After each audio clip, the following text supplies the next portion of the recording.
Monday को आ जाए, आपको चाय पिलाते हैं। ठीक है, चलो। हाँ जी, क्या इशू है? सर इशू ये है कि मैं ड्यूटी करता हूँ लाहौर किसी फैक्ट्री में गार्ड हूँ।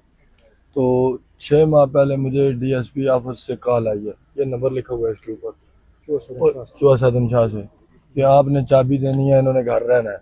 किन्होंने? वालदा ने? वालदा ने। वालदा के साथ मामला था? हाँ जी। भाग जा भाग जा भाग जा भाग जा। नहीं, बात तो सही सर। छोड़ दे, नहीं सुननी नहीं मैंने। सर मेरे पास रहने के लिए रहने के लिए नहीं है तो अल्लाह से मांगो या कहीं यतीम खाने चले जाओ, इधर उधर चले जाओ। माँ के खिलाफ जब जाओगे तो यही होगा। चाची या बहनोई है, उसके साथ मामला है। उन्होंने देखो, पहले भी जब माँ के साथ तुम्हारे मामलात ऐसे होंगे तो ये तो कुछ भी नहीं है जो तुम्हारे साथ हो रहा है।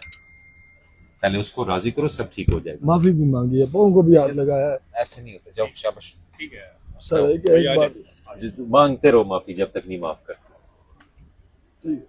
ठीक है, मांगते रहो। वो तुम्हें घर भी दे देगी, तुम्हें इज्जत भी दे देगी। अजीजुर रहमान माँ है ना। बेटा मांगते रहो माफी। जब माँ माफ कर देगी तुम्हारे सारे मसाइल हल हो जाएंगे। मेरे पास एक एफआईआर भी है जो उन्होंने मेरे ऊपर कराई है। माँ ने? तो अब खुद देखो। तो वो अदालत में भी पेश नहीं हुए। वो अदालत में तो तुम माँ को अदालत में जब ले जाओगे ना, चाहते हो केस किया है। मैंने नहीं किया, उन्होंने किया है। मैंने तुम्हें क्या कहा है? माफी मांगते रहो। साल लग जाए, 2 साल लग जाए, 10 साल लग जाए, और कोई ऑप्शन नहीं है तुम्हारे पास। मेरी चाची ने और मेरे छड़ देना चाची मामे चाचे छड़ दे। मां दी पहला गल नहीं मुका रहा तो चाची ते आ गए। जाओ। सर मैं आपके पास माफी